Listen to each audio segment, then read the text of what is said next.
All right, we have head UTSA women's basketball coach Karen Aston's weekly media availability the week of February 10th, 2025.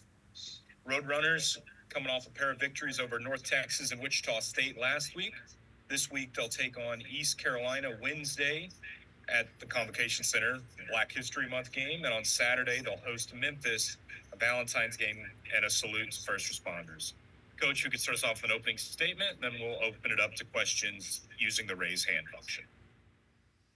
Yeah, I think it sort of sounds like a broken record right now, but it's a big week for us.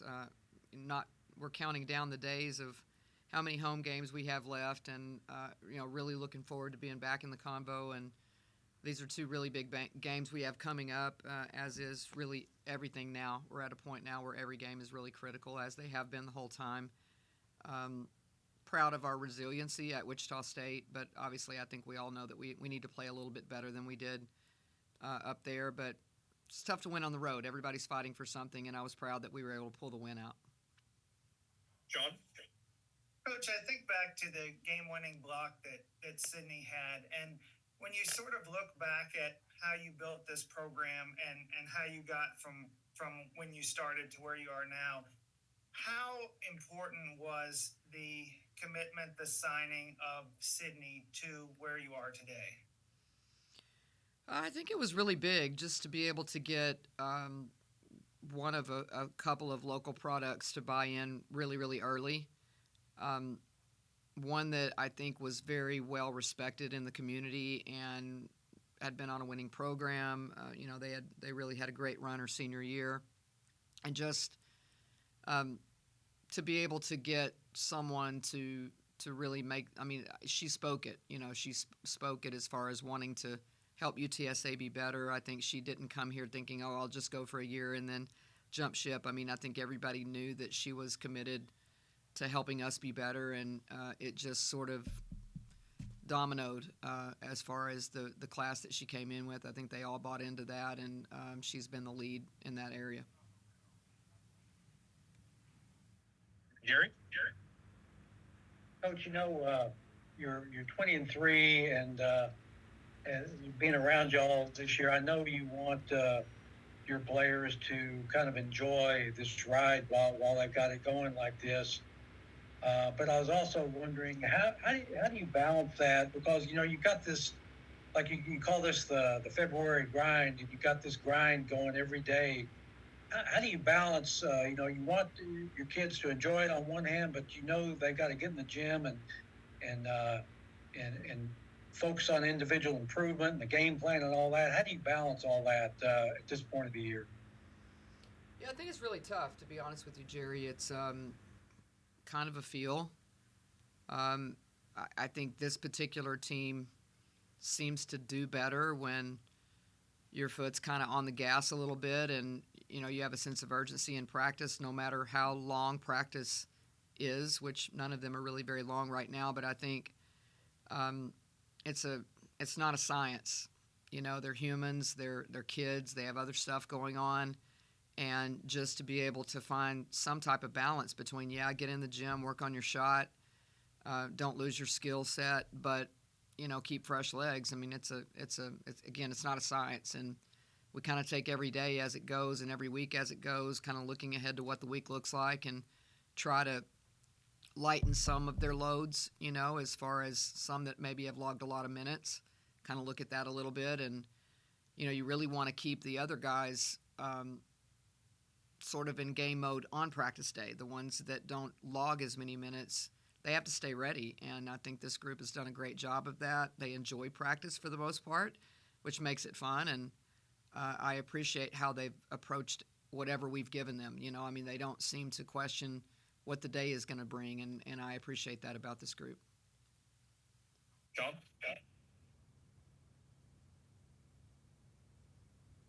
I can't hear you, Sean.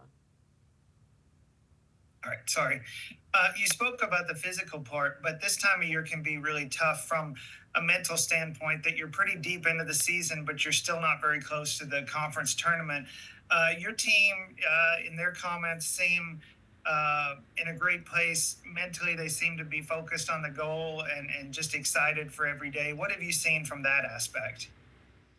Yeah, I think they are. I think they've really managed this really well. I don't necessarily know that we played inspired basketball on Saturday. Credit to Wichita State for the way that they played, but I'm not sure we were inspired. But I think some of it was the week that we had just experienced. I think it was hard for them to get as energized as they needed to be on the road. I think that was sort of a lesson learned that every game, somebody's got to turn it on, and we had a difficult time doing that, which is why I think we have to keep our bench ready. I think, and you hate to call them a bench because that's really the wrong word. We have to keep everybody ready, and again, they've managed to do that. But it is, this group has been pretty good about just one game at a time, not looking ahead. I think they were excited to think that the next win was going to be 20 wins. That was a goal for them. So I think that's just one thing we can sort of check off and move to the next. I think it's interesting that, when you look at it, we only have 3 home games left. It's crazy. So we're almost getting to the point, Sean, where there is light. And you're like, okay, there's not much left before we get to the conference tournament. So I would think that maybe another week from now you start to feel another energy of, okay, we're down the stretch here. Let's go. Jerry?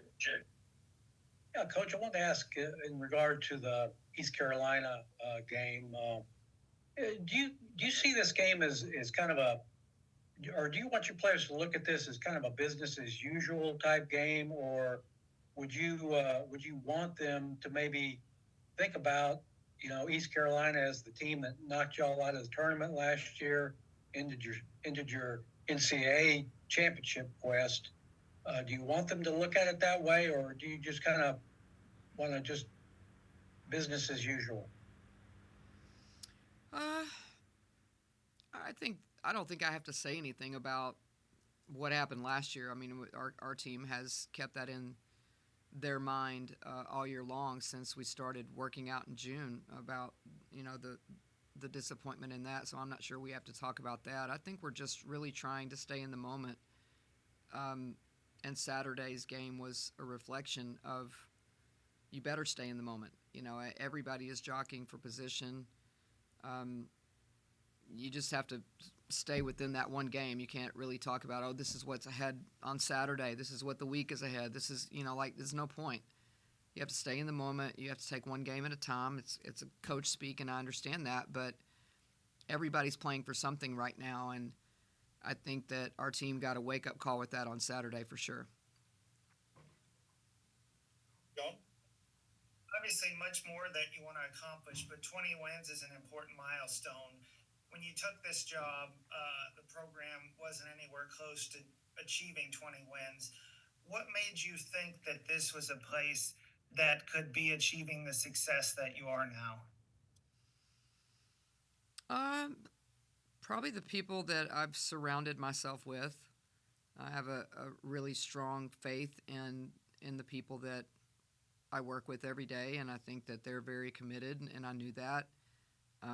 They're talented also. They're talented, they're committed. I did think that we've talked about this a lot, but just, Dr. Campos and the vision that she had for women's athletics being relevant at UTSA, I trusted that she really meant that, and she's allowed me to do my job, and I've appreciated that. And, you're reaping some of the benefits of that across the board. Look at what's going on in women's athletics at UTSA right now. Look at the weekend that we all just had, and it's just super exciting to see where this program is headed. And if you start to think about the practice facility getting built and investments in resources and those types of things, I think the sky's the limit for the program just because of the fruitful recruiting base that we all live in. Yeah, I was going to ask about that. It seems to be a really special group of head coaches. You're all encouraging each other all the time. You all kind of been through a similar thing where you're rebuilding and elevating programs. What is kind of the head coaching community like here? Oh, it is family oriented. I mean, I think we're all pulling for each other. Yeah, some of us have sort of been in the same boat, so it's easy to give each other advice about, okay, this is keep it all in perspective and all of those things. And I think we do try to do that with each other. We support each other. I mean, if I look at the North Texas game, there were so many student athletes and head coaches at that game. I think we talked about that, and that's just a reflection of the top and how we all want to be a family. I think, again, I'm not just speaking about women's athletics. There were men's coaches here. Jeff was here, Pat was here. So I think it's just, I mean, maybe it is a reflection of a couple of things, the reflection of the very top and also a reflection of really from your head football coach. I mean, I think the appreciation that he has for women's athletics it bleeds into all of us. And I think we do feel like a family because of how he, at the top of the coaching tree, so to say, at UTSA, Jeff really makes a point to relate to the women athletes and have a relationship with them and encourage them, and I think it means a lot. Gary? Yeah, Coach, again, on East Carolina, wanted to ask, they have looked pretty good here recently. They've won 3 of their last 4. They won their last game on the road. Just wanted to ask you, have you seen enough tape to kind of parse out why you feel like they have started to play better all of a sudden like this? Well, they have some changing of the guard, so to say, at the guard position. So I think those guys look a lot more comfortable than they did early in the conference season, and they have one of the best players in the conference in Joyner. And I think any time that you bring to the table a team that has a dominant type player like she is, then you have a chance to win every time you step on the court, and that's what they bring. That's what they're bringing into the combo on Wednesday. Records don't mean anything right now. Some people have adjustments. Some started with injuries. Some are fighting for seeding right now. We all are. We're fighting for, a top 4 spot. We're all fighting for something, and I think we all have to understand that as we get down into these last 6 games. John? Wednesday's game is a celebration of Black History Month, and there'll be Black History Month T-shirts that your team will be wearing in warm-ups. Why is it important to you and your players that there's a game where you celebrate Black History Month as the game? It's important, I think, across the board in the country, but in particular in a sport that is represented by so many black athletes in our sport, in women's basketball. You want to give them an opportunity to have a platform and have some recognition of their history, of their past, and obviously of their future. And again, with these guys, these are our present. And I'm always excited to give them an opportunity to be represented and be acknowledged. I think it's important. I think it's not just important in athletics, and it's not just important in women's basketball. It's important across our country right now. And we speak a lot about representation as females, and in particular as they are as black females. I think it's important for them to have a voice and, again, be recognized. All right, that'll wrap things up. Thanks, everybody. Thank you.